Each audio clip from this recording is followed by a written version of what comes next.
Let's start with the nation. Akeredolu verdict. Danger ahead, Keyamo warns APC. Picture here of Shiite leader El-Zakzaky, wife set free. Lagos Island may go under by 2030. We reject it in Jesus' name. Amen. U.S. lawmakers halt arms sale to Nigeria. Naira slides to 522 naira to the dollar after ban on forex for bureau de change. States get conditions to access World Bank's $750 million.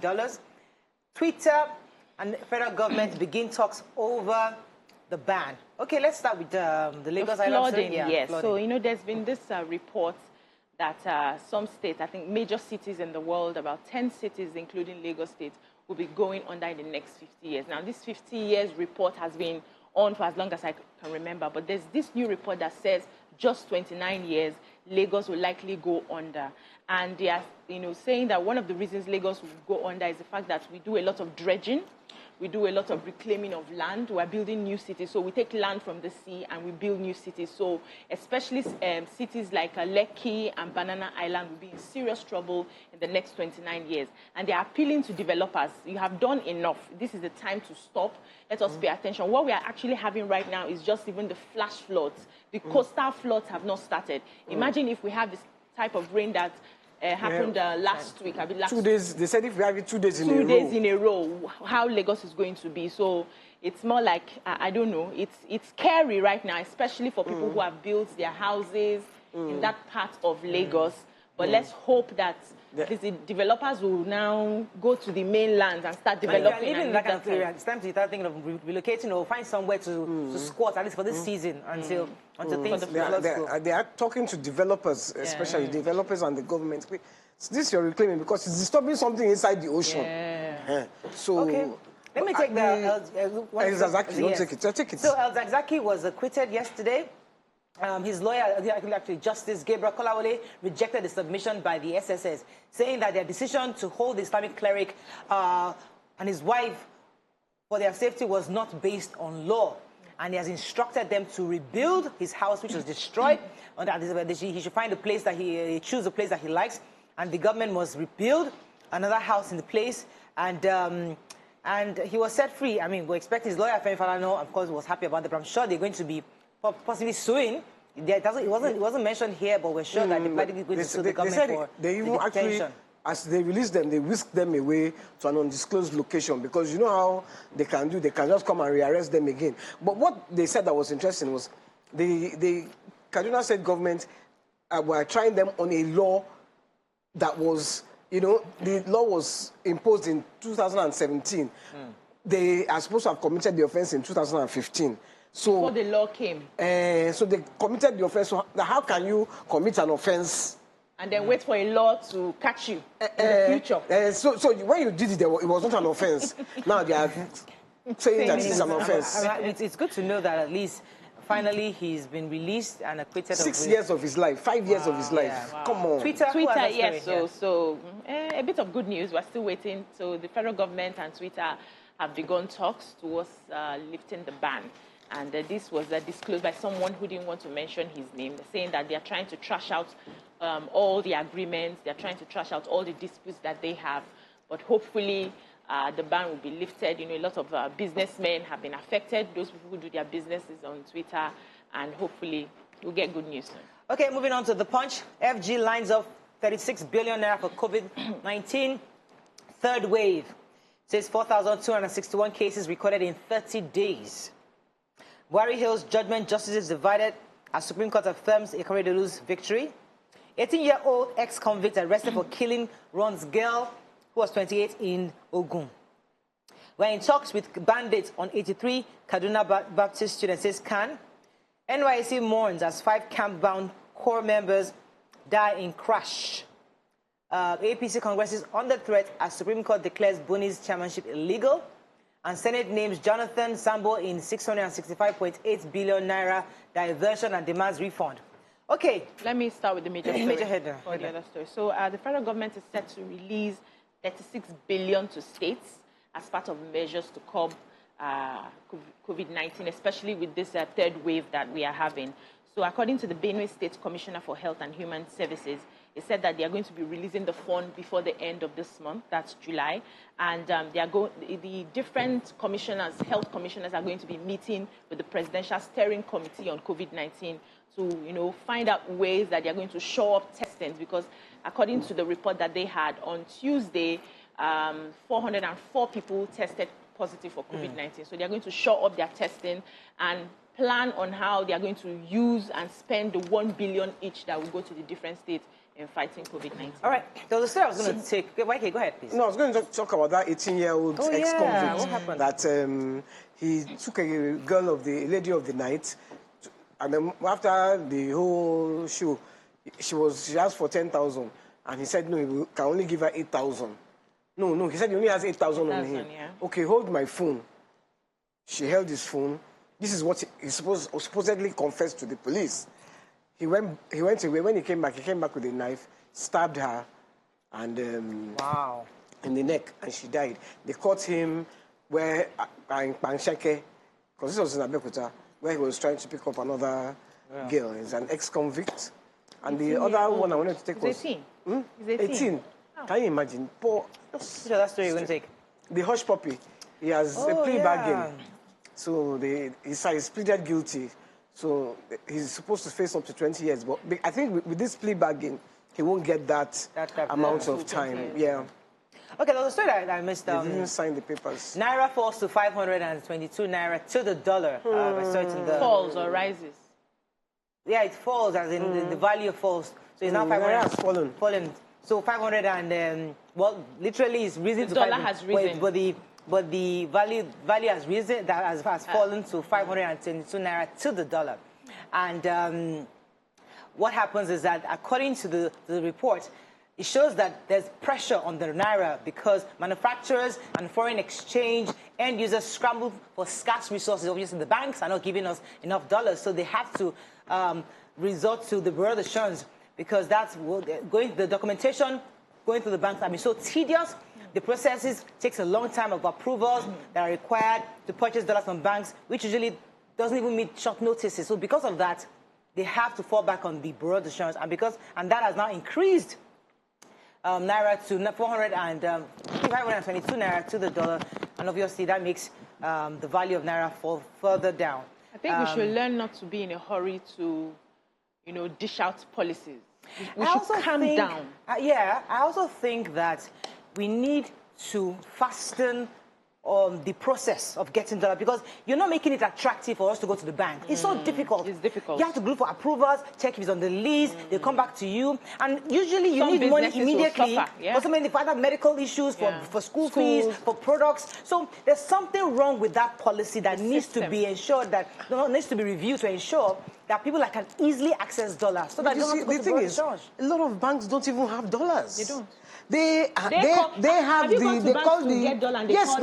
call the malam.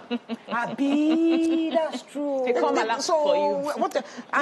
When you're saying bureau de change, so do the malams fall under that bureau de change? No, that's the those ones are black markets. Yes, black markets. Those are the ones reigning now. Let's the go on a break. The malams are the ones reigning. When we come back, they dictate the pace. Sorry. We continue with the review. Stay with us to break back.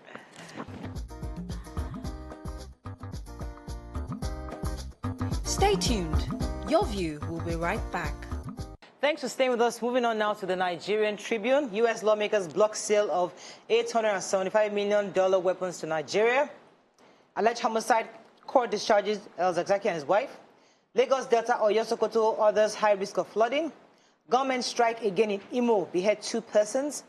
Outages as electricity grid collapses again. After on Thursday, establishment of more public vaccines without NUC input. Delta variant US to ship 4 million COVID-19 vaccine doses to Nigeria.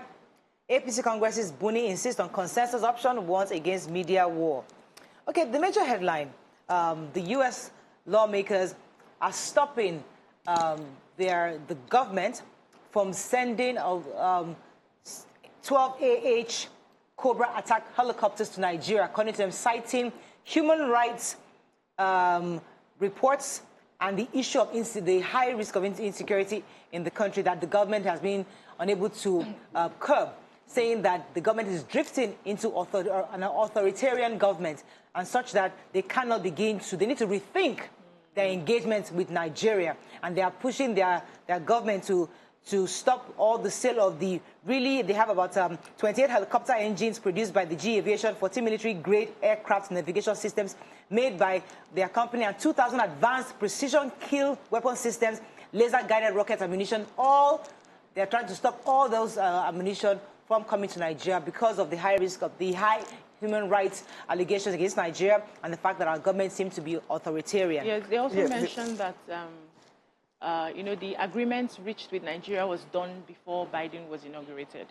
And so they are just worried that because of the issues we are having, the kidnapping, the banditry, the insecurity issues, that it may not be to the best interest of America to still be affiliated with us. And so there are high, powerful lawmakers who are trying to stop, you know, put it on a pause, according to the paper. They're talking about the systemic corruption, the invasion of the Lekki toll gate by soldiers during the NSAS as reasons for why they don't want us to have the guns. But I think that, look, we need the guns if we're going to tackle insurgency. Now, this is what they did during the Jonathan regime. They didn't give him guns to tackle Boko Haram, and look at what it became. Now they're doing it again. So one wonders, do you have an ulterior motive? Or maybe it is credits that we want to buy and they don't want to sell credits to us. I don't know. The value has been, so now, our government, however, is saying that, we'll get whatever we want from the U.S. Don't worry. We have a good relationship with the American government, and we will get what we need from them to be able to fight the insurgency that we're facing. So the same United States are saying that they are going to give 10 million doses of COVID-19 vaccines to Nigeria and South Africa. They'll be giving 4 million doses to Nigeria. That's the Moderna COVID-19 vaccine. And then 5.66 million doses of Pfizer vaccine will go to South Africa. And one of the reasons they're sending this is just to break the lag between developed countries who are being vaccinated with the speed of life and other countries who do not have as much. And they're also saying that one of the issues we may likely have is when people now decide, because of the Delta variant that is killing people as fast, when they now decide to have booster doses, we may not be able to get for those who have not been vaccinated in our countries. So let them hurry up. If the Moderna comes, maybe I will take that one. Why? Why are you taking the one from US? Moving on. They don't want to kill their people. Why are you taking the one from US? They don't want to kill their people. Moving on to Vanguard. U.S. lawmakers stop talk about the arms sale to Nigeria. Let's find a story of not taking 5 prospective NYSC members die in Abuja auto crash. FG gives states conditions to benefit from the $750 million World Bank facility. Democracy, dictatorship can't coexist, says Kuka. Why Buhari prefers to have medical checkup in the UK, says Aid. And Imo soldiers vehement refuse to unlock timber market. Please tell me why Buhari wants to go to the UK. Who has that story? Yes, I have the story. So I want to say, so the special advisor to the president on media, yes, Femi Adesina, said that his boss usually takes his medical checkup in the United Kingdom because Nigerian doctors do not have his medical profile. That's one. 2, it's important that people that have your medical profile continue to treat you, that he's been using this team of doctors for over 40 years now. And he will not want to change them because they already know everything about him. And that's the only reason that he likes to go to the UK to get treatment. President Biko, can't they import this medical records? No, import the medical records. Exactly. Don't we have qualified doctors here who can take care of you, sir? Let's be fair. Be fair, please. I want to be fair. Please be fair. Because your records, it's just like your eyes. Yes. If you treat your eyes here, if you take the records, you can take it to any optician. Thank you. The same thing with your medical records. What if he had to be transferred? What if he had a serious disease? To America? Another country. They will take the records. It's the records. Wait. Now, he says he has been taking this treatment for 40 years. Yeah. I remember when our president was calling me, when he said he had 2 million naira inside his account. Like he had money, everybody was contributing money up and down. How was he going abroad if he didn't have money? Because he said he was a poor man. He only had cows. Okay. And maybe you sell some cows. Okay, so that's the question. When you see, that's why I didn't take the story, because I have to ask that question. So when you see him, you can ask him that. My own is that if I've been using one doctor for 40 years, with my own personal money. I want to continue, even if I become president. And well, at least he will have a team. He will have a team that is. Anyway, and you're still not getting well. Wouldn't you probe that doctor that's eating your money for 40 years? Shey Buhari looks sick to you. Does Buhari look sick to you? That man is under 50 years as he's doing like this. That man is that man is not sick. Yeah, Kini, doctors change. Yeah. It will still be the same hospital, but the team Please will change. Can we take Imo State a bit? Oh, NYSC. Yes. You have Imo story. I have the Imo story. Go ahead, please. Which one is the Imo story now? The timber. The timber market. Okay, so let me take the NYSC. Take the NYSC. Yeah, so 5 prospective members of the National Youth Service Corps had an accident.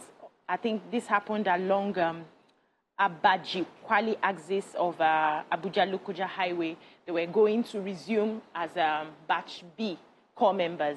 And this also happened 2 a.m. in the middle of the night. The report is a bit sketchy at this moment because the people who were supposed to respond to the reporters were not able to respond for us to have exactly all the details. Right. But the thing is, the NYSC law states that you do not travel at night. There are people who are still traveling today, people who still travel tomorrow to go to their respective camps. Why the hurry traveling at night? So we need to advise our young corps members who are going to be deployed not to travel at night. It's very risky. Yeah, it's in the law already. Please. So painful.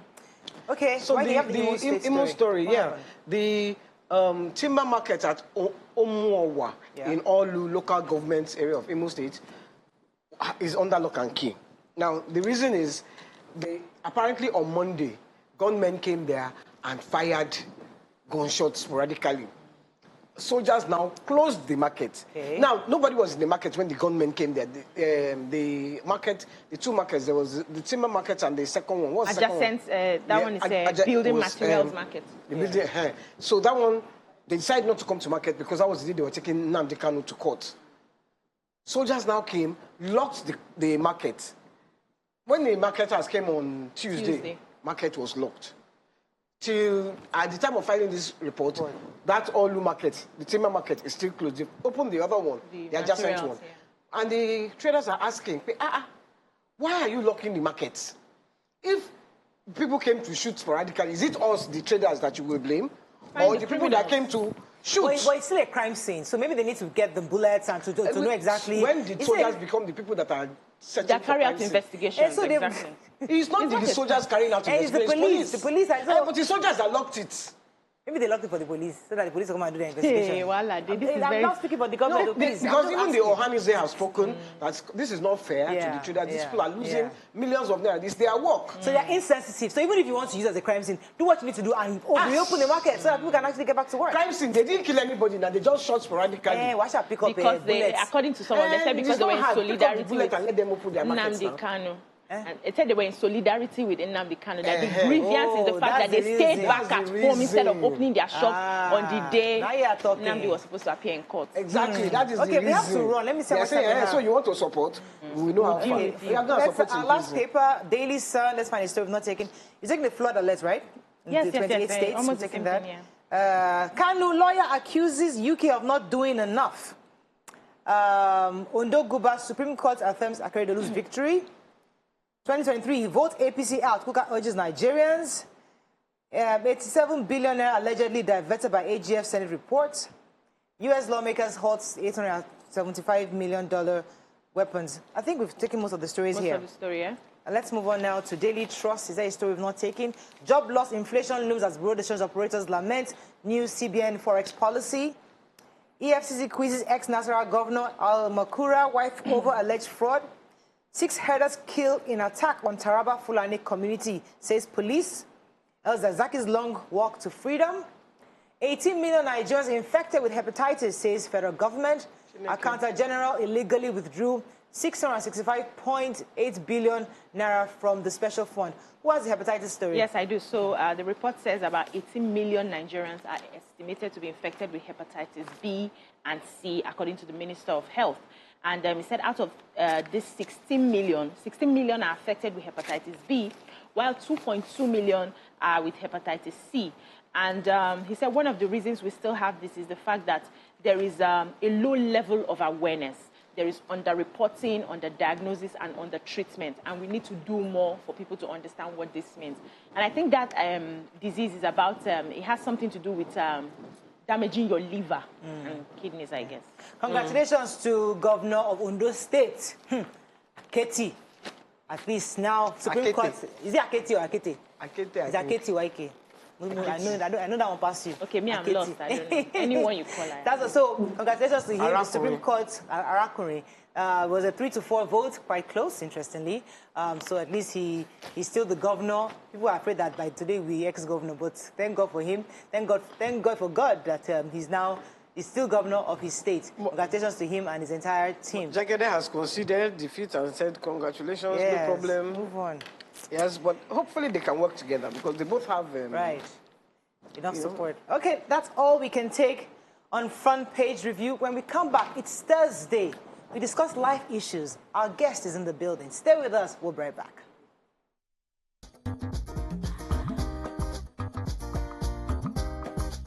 Stay tuned. Your View will be right back.